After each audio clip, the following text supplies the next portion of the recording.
10 సంవత్సరాలు అయిపోయింది. 10 సంవత్సరాలు అయిపోయింది.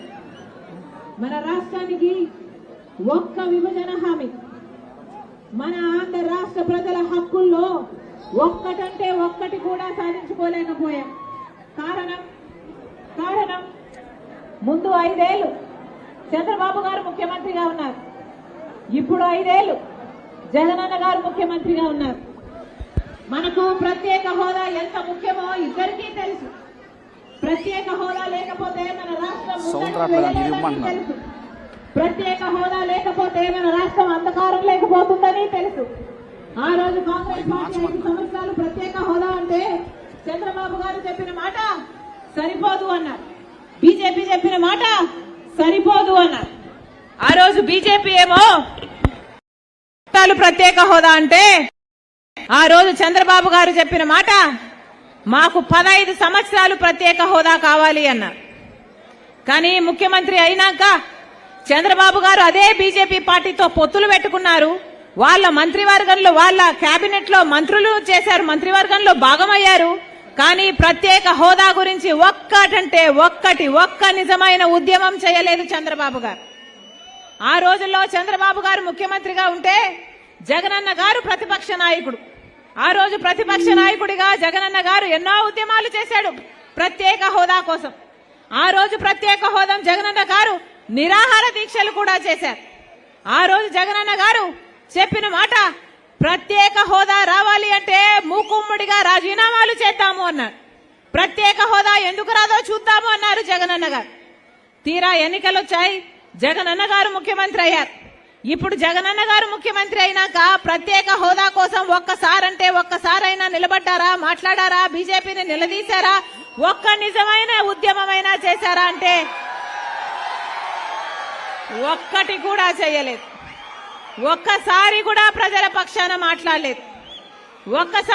ఒక్కసారైనా మూకుమ్మడిగా రాజీనామాలు చేద్దామన్న జగనన్న గారు ఇప్పుడు ఎందుకు రాజీనామాలు చేయడం లేదు?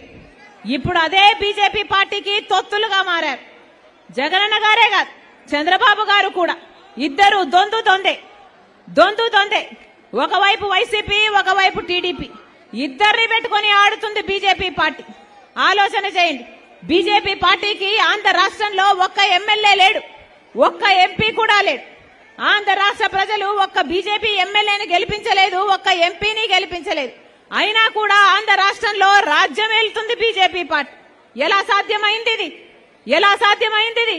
ఎందుకంటే ఒకవైపు చంద్రబాబు గారు, ఇంకోవైపు జగన్మోహన్ రెడ్డి గారు ఇద్దరు బీజేపీ పార్టీకి గులాంగిరి చేస్తున్నారు. కాబట్టి 10 సంవత్సరాలుగా గులాంగిరి చేశారే, 10 సంవత్సరాలుగా బీజేపీ పార్టీకి తొత్తులయ్యారే.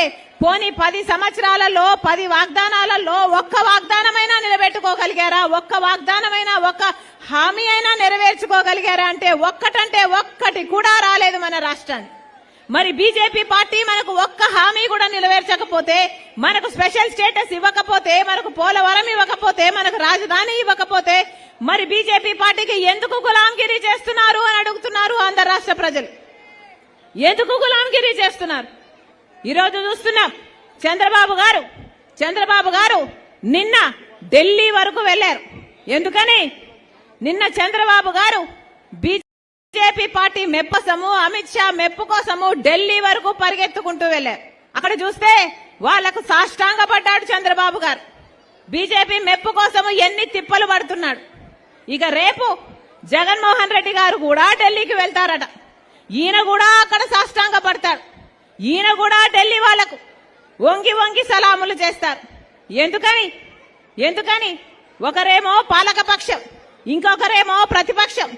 ఇద్దరికి బీజేపీ పార్టీ కావాలట. ఒకరేమో ప్రత్యక్షంగా పొత్తులు పెట్టుకోవడానికి సిద్ధమయ్యారు, ఇంకొకరేమో పరోక్షంగా ఎప్పటి నుంచో పొత్తులు పెట్టుకున్నారు. ఇద్దరికి బీజేపీ కావాలట. ఇద్దరు బీజేపీ కాళ్ల మీద పడుతున్నారు, వంగి దండాలు చేస్తున్నారు. ఎందుకు అని అడుగుతున్నాం. ఎందుకు? ఏమిటి ఈ ట్రయాంగులర్ లవ్ స్టోరీ ఏమిటి అని అడుగుతున్నాం.